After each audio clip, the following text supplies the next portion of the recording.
Hello students, welcome back to Clarity Concepts, Unleashing the Conceptual Learning.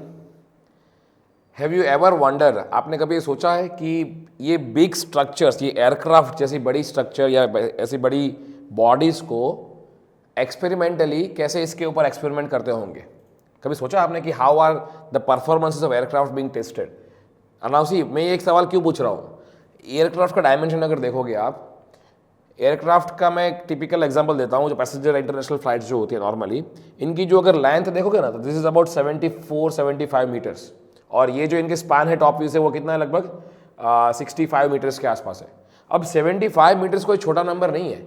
आपके residential घर में ये अगर फ्लोर है, ये सीलिंग है, इनका डिस्टेंस कितना है पता है? फ्लोर से सीलिंग का डिस्टेंस 3 मीटर है खाली, और ये आप 75 मीटर्स की बात कर रहे हो। 75 मीटर की मुझे वर्टिकल बिल्डिंग बनानी पड़ेगी तो कितना कितना मंजिल जाएगी? 25 फ्लोर्स, तो 25 3 75 बनेगा लगभग। आप सोचिए, इतनी मंजिल वाली हाइट की बिल्डिंग को पूरा खाली एयरक्राफ्ट कवर करता है, इतनी बड़ी इसकी लेंथ है।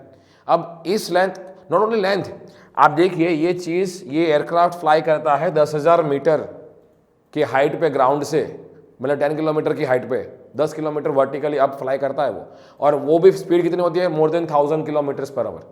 अब क्या आपको लगता है कि जब भी ये पहली बार बनाया गया होगा और लोगों ने टेस्ट किया होगा, कि ऐसा तो नहीं है कि आपने कोई नया कंसेप्ट लेके आ गए और पैसेंजर को बिठा दिया और बोल दिया कि अब टेस्ट करते हैं, अगर चला तो ठीक है, नहीं चला तो मतलब ब्रश हो जाएगा, दिक्कत है। ऐसा हम नहीं कर सकते ना। तो आपको even before a first flight, तो इन रियलिस्टिक सिचुएशन में ये कैसे बिहेव करेगा, लोगों ने कैसे प्रूव किया होगा, लोगों ने कैसे टेस्ट किया होगा कि भाई रियलिस्टिक सिचुएशन जो उसको फेस करनी है, जो 10,000 मीटर की हाइट पे जो 1200 किलोमीटर 1300 किलोमीटर पर आवर की स्पीड से अगर फ्लाई करेगा, तो जो विंड आएगी उसका फोर्सेस क्या होगा, क्या उसका ये एयरक्राफ्ट का ऐसा कोई स्ट्रक्चर इसको रेजिस्ट कर पाएगा कि नहीं कर पाएगा। तो ये सारे सवाल का जवाब कैसे दिए होंगे? एक्सपेरिमेंट से देते हैं हम लोग, बट एक्सपेरिमेंट ग्राउंड पे कैसे करें? एक तरीका तो ये होता है कि भाई आप उतनी ही स्पीड से विंड को ब्लो कराओ, बट क्या इतना बड़ा स्ट्रक्चर को 65 मीटर का स्पैन, 75 मीटर्स की जो लेंथ है, इसका मतलब जानते हो कितना है? ये लगभग इंडिया में तो आप सब लोग पता है क्रिकेट का बहुत क्रेज होता है। क्रिकेट स्टेडियम की नॉर्मल बाउंड्रीज लगभग 70-75 मीटर्स की होती है। तो ये पूरा एक क्रिकेट स्टेडियम की बाउंड्री जितना हो गया। रोहित शर्मा छक्का यहाँ से मारता है ना, यहाँ तक पहुँचता है ball. You can imagine the length of the aircraft. अब उस केस में हम एक्सपेरिमेंट इस पर नहीं कर सकते डायरेक्टली एक बड़े स्केल पे। तो लोग क्या करते हैं, मैं आपको जवाब देता हूँ लोग क्या करते हैं। इसका जवाब जो है ना, वो आपको आंसर देगा principles of similarity and dimension analysis.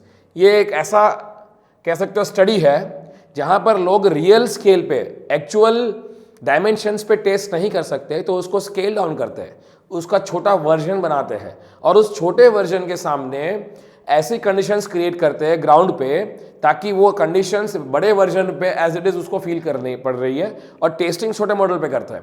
और छोटे मॉडल के ऊपर जो फोर्सेस आते लगते हैं, जो लिफ्ट फोर्स जनरेट होता है, जो ड्रैग फोर्स जनरेट होता है, उसकी वैल्यू को टैप करते हैं, और इसी वैल्यूज को एक्स्ट्रापोलेट करते हैं बड़े वर्जन के लिए, और फिर टेस्ट करते हैं कि भाई ये बड़ा वर्जन सस्टेन करेगा कि नहीं करेगा। बट यहाँ पर सवाल ये है, मतलब कि आप दो अलग अलग सिस्टम को लिंक कर रहे हैं। एक बड़ा वर्जन जो आपका रियल स्केल है, एक छोटा वर्जन जो आपका स्केल डाउन मॉडल है। तो यहाँ पर एक्सपेरिमेंट कर रहे हैं, बट इस एक्सपेरिमेंट का जो रिजल्ट निकल रहा है उसको बड़े वर्जन के लिए एक्स्ट्रापोलेट कर रहे हैं।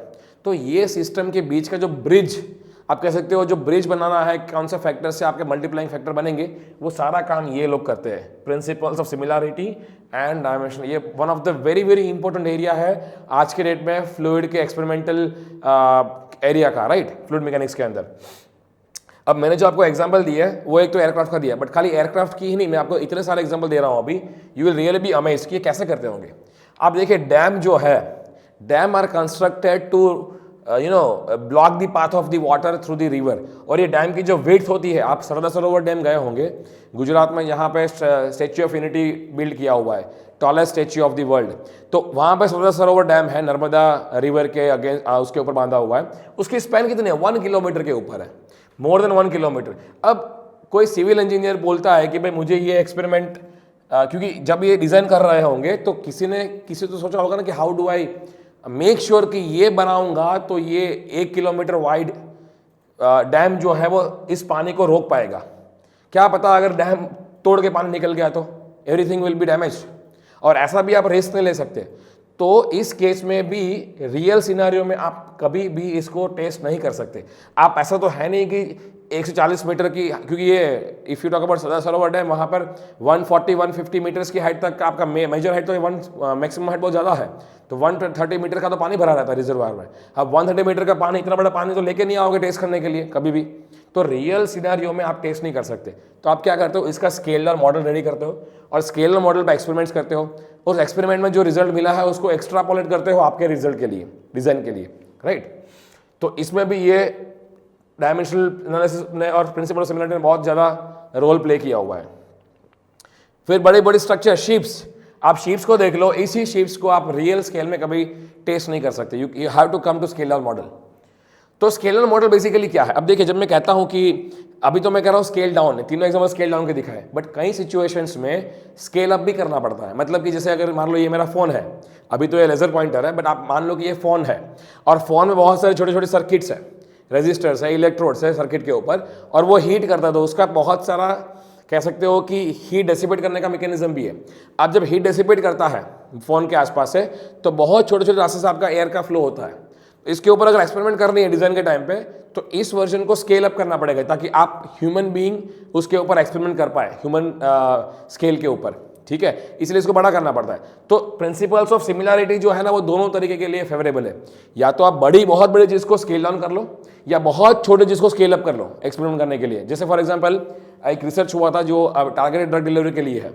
नाउ टारगेटेड ड्रग डिलीवरी मतलब क्या कि माइक्रोमीटर की डायमीटर की चैनल्स के अंदर से आपका फ्लूइड का फ्लो होता है, तो उस पर अगर एक्सपेरिमेंट करना है तो आपको थोड़ा डायमेंशन बड़ा करना पड़ेगा, स्केल अप करना पड़ेगा, राइट। तो अब कॉन्सेप्ट ऑफ सिमिलरिटी है क्या? ये सिमिलरिटी तो जैसे ये बताया कि अगर आपके पास कार का एक मॉडल है, कार का एक real full fledged full scale actual entity है, ठीक है, तो उसको हम बोलते हैं प्रोटोटाइप। जो रियल चीज उसको बोलते हैं प्रोटोटाइप। और स्केल डाउन कर रहे हो या फिर स्केल अप कर रहे हो एक्सपेरिमेंट करने के लिए, उसको बोलते हैं मॉडल। तो ये आपका मॉडल कार है किसका? ये रियल कार का, जो कि प्रोटोटाइप की कार है। अब आपको ये चेक करना है कि ये कार जो है 100 किलोमीटर पर आवर की स्पीड से जाएगी, तो ये जो विंड फोर्स जो इसके ऊपर लगेंगे वो विस्टिंग करेगा कि नहीं करेगा। तो आपने स्केलर मॉडल बनाया, बट जब बनाते टाइम, स्केलर मॉडल बनाने के टाइम पे ये एक्सपेरिमेंटल फैसिलिटी आप डिजाइन करने के टाइम पे 3 चीज ध्यान रखनी बहुत जरूरी है। कौन सी? ये जो दोनों के 2 सिस्टम है यहाँ पे, एक प्रोटोटाइप सिस्टम है, एक मॉडल सिस्टम है। इन दोनों के बीच में 3 टाइप की सिमिलरिटी होना बहुत जरूरी है। एक ज्योमेट्रिक, दूसरी काइनेमेटिक, तीसरी डायनेमिक। अगर 3 टाइप की सिमिलरिटी है ना, तीनों 3 टाइप की, तो ही इसकी जो एक्सपेरिमेंट्स है वो सक्सेसफुल जाएंगे। अगर एक भी सिमिलरिटी नहीं है तो फिर आप कह सकते हो कि आपका जो रिजल्ट है बहुत ज़्यादा एरर वाला है, और कोई भरोसा नहीं है कि एक्चुअल्स आपकी जो प्रोटोटाइप कार है वो उस तरह से बिहेव करेगी कि नहीं करेगी, ठीक है। तो अब ये तीनों क्या है देखते हैं। So first will see what is geometric similarity. अब ज्योमेट्रिक सिमिलरिटी और कुछ नहीं है, it is reflecting the similarity in shape. मतलब कि अगर आपका रियल एंटिटी ऐसा कोई सिलिंड्रिकल शेप का हो, तो आपका जो प्रोटोटाइप होगा, सॉरी आपका जो मॉडल होगा वो भी सिलेंडर ही दिखना चाहिए। ऐसा नहीं है कि सिलिंड्रिकल शेप का आपका ज्योमेट्री है, प्रोटोटाइप है, और आप मॉडल बना रहे हैं क्यूबिकल। ऐसा नहीं, आप जो मॉडल बना रहे हैं स्केल डाउन, उसका शेप भी प्रिजर्व होना चाहिए, सिमिलर होना चाहिए। क्यूबिकल होगा तो आपका क्यूब, हाँ वो अलग बात है कि आपका जो डायमेंशन है कम हो जाए, क्योंकि स्केल डाउन कर रहे हो। ये d था तो ये d/2 हो गया, और ये आपका h था तो ये h/2 हो गया। समझ में आ रहा है? तो प्रोपोर्शनली स्केल डाउन होना चाहिए। सिमिलरली क्यूब का आपका छोटा क्यूब हो गया। अगर आपका कोई प्रिज्मेटिक ऑब्जेक्ट है तो उसका प्रिज्मेटिक ही दिखना चाहिए। स्केल डाउन हो रहा है वो अलग बात है, लेंथ वाइज। तो इन ज्योमेट्रिक सिमिलरिटी सिस्टम मतलब ये दोनों सिस्टम, प्रोटोटाइप और model, in geometrically similar system, the ratio of any length in one system मतलब model to the corresponding length in other system मतलब prototype is same everywhere। मतलब क्या? अगर मैं इसकी बात करूं तो ये h/h/2 करता हूं, suppose h divided by h/2, कितना आंसर आएगा? ये आपका हो जाएगा 1/2 ऊपर जाएगा, ये कैंसिल, ये आपका आया 2। तो h/h/2 के तो 2 आंसर आया। अब यही चीज मैं d/d/2 करता हूं डायमीटर को, तो d डिवाइडेड बाय d/2, ये डायमीटर एक्चुअल का, डायमीटर मॉडल का, कैंसिल आउट 1/2 ऊपर गया तो आंसर 2। मतलब ये चीज सिमिलर है।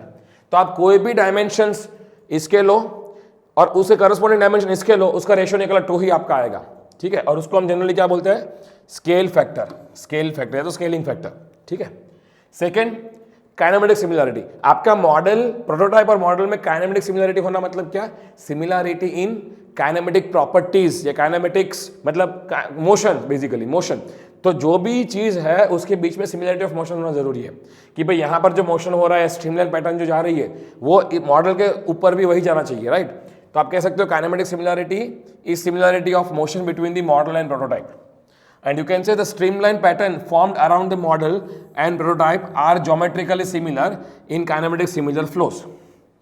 अगर काइनेमेटिकली सिमिलर है तो सपोज यहाँ पर से फ्लो हो रहा है फ्लूइड का, तो ये आपकी स्ट्रीमलाइन ऐसे बैंड होकर जा रही है, ऐसा आपका पैटर्न बन रहा है स्ट्रीमलाइन का, ऐसा, तो यहाँ पर भी ऐसा ही बनेगा पैटर्न। आपका शेप जो होगा, हाँ वो लेंथ अलग अलग होगी, वो अलग बात है, बट ये दिखेगा सिमिलर ही, ठीक है। इसको बोलते हैं ये खुद भी ज्योमेट्रिकली सिमिलर होगा काइनेमेटिक पैटर्न्स।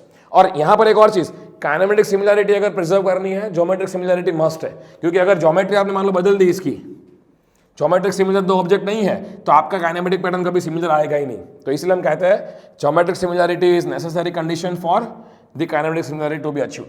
क्लियर। ये दूसरी चीज हुई कि जब भी आपको दो सिस्टम में एक्सपेरिमेंट करने हैं, एक्चुअल से स्केल डाउन कर रहे हैं, जो तीन फैक्टर कंसिडर करना है, ज्योमेट्रिक सिमिलरिटी, काइनेमेटिक सिमिलरिटी, और थर्ड आपका है डायनामिक सिमिलरिटी। अब ये क्या है? Dynamic similarity, similarity between the forces. Forces का मतलब ड्रैग फोर्स लग रहा है, थ्रस्ट फोर्स लग रहा है, रेजिस्टिव फोर्स लग रहा है, कि आपका यहां पर जो फोर्स लगता है और यहां पर जो फोर्स लगता है वो प्रोपोर्शनली सेम होने चाहिए। मतलब कि यहां पर आप ले रहे हो सपोज ड्रैग फोर्स लगा Fd, और मान लो कि आपकी कार का थ्रस्ट फोर्स जो लग रहा है वो सपोज Ft, तो Fd बाई Ft जब करते हो the ratio of forces in real case prototype में, तो यहां पर भी जब Fd निकालते हो और Ft निकालते हो, तो ये रेशियो भले उसकी वैल्यू छोटी होगी, देखो बिकॉज ये आपका स्केल डाउन मॉडल है, तो यहाँ पर वैल्यू आपकी छोटी होगी, यहाँ वैल्यू आपकी बड़ी होगी, तो ये रेशियो जो है वो सेम आना चाहिए। That is dynamic similarity. मतलब dynamic similarity is the similarity of forces between the model and prototype. अगर थोड़ा और इसको खींचो, that is in dynamic similar systems the ratio of magnitude of any two forces in one system must be same as the magnitude of ratio of corresponding forces into other system। इसका meaning क्या होता है कि geometric similar systems अगर है तो ratio of magnitude of any two forces, तो इस केस में ratio of drag and thrust force जो हमने निकाला इन वन सिस्टम मतलब प्रोटोटाइप में must be same as that of magnitude ratio of corresponding forces. मतलब अगर इसमें आएंगे सेकेंड सिस्टम में तो ड्रैग और थ्रस्ट निकालो, उसका रेशियो निकालो, तो ये रेशियो और ये रेशियो दोनों इक्वल होना जरूरी है। इसका मीनिंग ये है, दैट इज डायनामिक सिमिलरिटी। अगर तीनों सिमिलरिटी अचीव हो गई तो आप कह सकते हो कि भाई आपका एक्सपेरिमेंट सेटअप जो है वो सही जाएगा, और जो यहाँ पर रिजल्ट आपको मिल रहा है उसको आप एक्स्ट्रापोलेट करके यहाँ पर आप एक्सपेरिमेंट आपका फाइनल एस्टिमेशन निकाल सकते हो कि एक्चुअल बॉडी कैसे बिहेव करेगा, एक्चुअल आपका ऑब्जेक्ट कैसे बिहेव करेगा। अब कुछ फोर्सेस है जो अभी हम बात कर रहे थे ड्रैग और थर्स्ट फोर्स की, तो फ्लूइड मैकेनिक्स के जो हम बात करेंगे तो बहुत सारे फोर्सेस है। एक होता है viscous force, that is reference by Fp, एक होता है प्रेशर फोर्स, एक होता है ग्रेविटेशनल फोर्स, एक होता है कैपिलरी फोर्स, एक होता है कंप्रेसिबल, ऐसे बहुत से फोर्सेस है। अब इनका रेशियोज जो है अलग अलग, अब वो डिपेंड करता है कि आपका प्रॉब्लम क्या है। जो भी आपका फिजिक्स है, जो भी आपका प्रॉब्लम है, जो भी आप सॉल्व कर रहे हैं, वो कौन से फोर्स से गवर्न होता है या कौन से रेशियो से गवर्न होता है, वो रेशियो सेम होना चाहिए। मतलब कि अगर मैं यहाँ पे बहुत सारा लिस्ट आपको दे दूँ, तो एक होता है Reynolds number, Reynolds number is the ratio of inertia force by viscous force. एक होता है Froude's number, that is the ratio of inertia force by gravitational force. एक होता है Mach number, ratio of inertia by compressibility force. Then Weber number, ratio of inertia by surface tension force. Euler number, ratio of pressure force by inertia force. अब ये जो ratios है, आपको पहले ये देखना है कि मेरे लिए कौन सा डायमेंशनलेस नंबर इंपॉर्टेंट है फॉर पर्टिकुलर एक्सपेरिमेंट। वो कैसे पता पड़ेगा? वो डिपेंड करेगा आपका जो फिजिक्स है वो किस तरह का है, कौन सा फोर्स ज्यादा रोल प्ले करता है। आप कहते हो कि भाई नहीं, जैसे हम ये कार की बात करें तो कार वाले केस में इनर्शिया फोर्स, विस्कस फोर्स की इफेक्ट ज्यादा आएगी कंपेयर टू कंप्रेसिबिलिटी या सरफेस टेंशन, या ये सब नहीं आएगा, मेजोरिटी इसमें आएगा। तो कार वाले केस में आपका रेनॉल्ड्स नंबर दोनों में सेम होना चाहिए, ठीक है। तो एक एग्जाम्पल देखते हैं तो क्लैरिटी आएगा। तो let's say a drag force acting on a car has to be determined when it travels at 25 metre पर सेकेंड।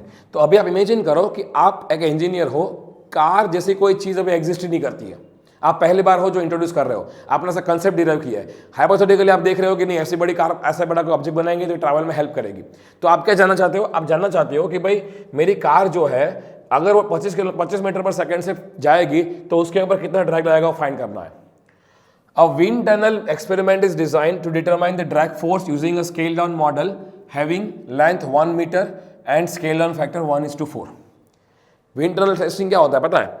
जैसे एक कन्वेंशनल एनवायरनमेंट होता है जिसमें आपका विंड टनल से, जैसे फॉर एग्जांपल ये कार का मॉडल आपने डिराइव किया, एक्चुअल लेंथ अभी कितनी होगी कार की, ये 4 मीटर सपोज होगी। ये मैंने कैसे बताया? बिकॉज रेशियो बताया है 1:4 और आपका मॉडल की लेंथ बताई 1 मीटर, तो ये आपका मॉडल की जो लेंथ है वो 1 मीटर की है, ये 1 मीटर है, तो 1 मीटर ये होगी, रेशियो आपका 1:4 है, तो मॉडल 1 है तो आपका प्रोटोटाइप क्या होगा? 4 होगा, तो ये 4 मीटर की एक्चुअल लेंथ है। अब टेस्टिंग आप इस पे नहीं कर रहे हो, एक्सपेरिमेंट आप इस पे कर रहे हो, और यहां पर जो फोर्स मिल रहा है उस फोर्स की वैल्यू को रियल में कितना लग रहा होगा वो एस्टिमेट कर रहे हो। तो एक्सपेरिमेंट जब यहां पर कर रहे हो तो आप क्या कर रहे हो? विंड टनल यूज कर रहे हो। विंड टनल क्या होता है? फैसिलिटी होता है आपका, एक आर्टिफिशियल एम्बियंस होता है कि आप उस कार को चलाते नहीं हो, कार को ऐसे रखते हो और उसके ऊपर से विंड फ्लो कराते हो एक पर्टिकुलर स्पीड से। अब ये स्पीड भी कितनी होगी वो भी जानना होगा। देखो यहां पे दिया होगा कि find determine the wind velocity in the tunnel. आपकी एक्चुअल कार जो है वो 25 मीटर पर सेकंड से जा रही है, मतलब वीपी जो है वो 25 मीटर पर सेकंड है। तो वीपी अगर 25 मीटर पर सेकंड पे जाएगी तो वहां पे ड्रैग फोर्स फाइंड करना होगा। तो मेरे विंड टनल में ये कार के मॉडल के ऊपर से कितनी स्पीड से फ्लो कराना होगा, तो दोनों सिमिलर होगा, ठीक है, वो जानना होगा। दूसरा पूछा है कि find out the drag force on the actual car if drag force on the car model is found to be 600। मतलब कि आपने विंड ब्लो कराया, आपको ये पता पड़ा कि भाई ड्रैग फोर्स जो मॉडल के ऊपर है F D in model is 600 Newton, तो एक्चुअल कार जब 25 मीटर पर सेकंड से जाएगी तो कितना ड्रैग फोर्स लगता होगा, मतलब आपको फाइंड करना है drag force for the model, ठीक है। ये एग्जांपल से आपको पूरा पिक्चर क्लियर हो रहा है कि भाई ये इसकी जरूरत कहां पड़ रही है। तो मैं आपको अभी तो बता दे रहा हूं कि इस पर्टिकुलर फिजिक्स में क्या इंपॉर्टेंट है। सबसे पहला इंपॉर्टेंट पार्ट ये है कि आपका रेनॉल्ड्स नंबर जो है दोनों में मैच करना चाहिए, क्योंकि इनर्शिया फोर्स और विस्कस पर ज्यादा रोल प्ले कर रहा है इसके फिजिक्स में। तो हम कहेंगे भाई Reynolds number for prototype should be equal to Reynolds number for model. Reynolds number क्या है? Density of prototype, velocity of prototype, then D मतलब length of prototype should be divided by mu of prototype should be equal to rho V L by mu होता है Reynolds number, should be equal to density of model, V of model, L of model divided by mu of model. अब यहां पर भी आपकी car air में ही जाने वाली है, आप भी विंड टनल यूज कर रहे तो आपका भी एयर ही है, तो दोनों का डेंसिटी और विस्कोसिटी सेम होगा because it is property of air.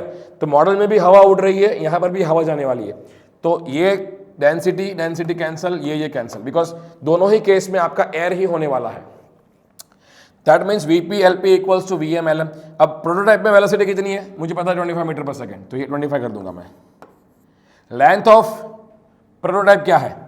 4 metre. कैसे निकाला मैंने? ये 1 था तो उसको 4 टाइम्स बड़ा करके 4 निकाल दिया, तो ये 4 है, is into 4 is equals to VM. मुझे नहीं पता है कि मॉडल में कितनी स्पीड से मेरी विंड ब्लो करानी चाहिए, और एलएम कितना है? एलएम मेरा 1 मीटर है, तो वीएम क्या निकलेगा?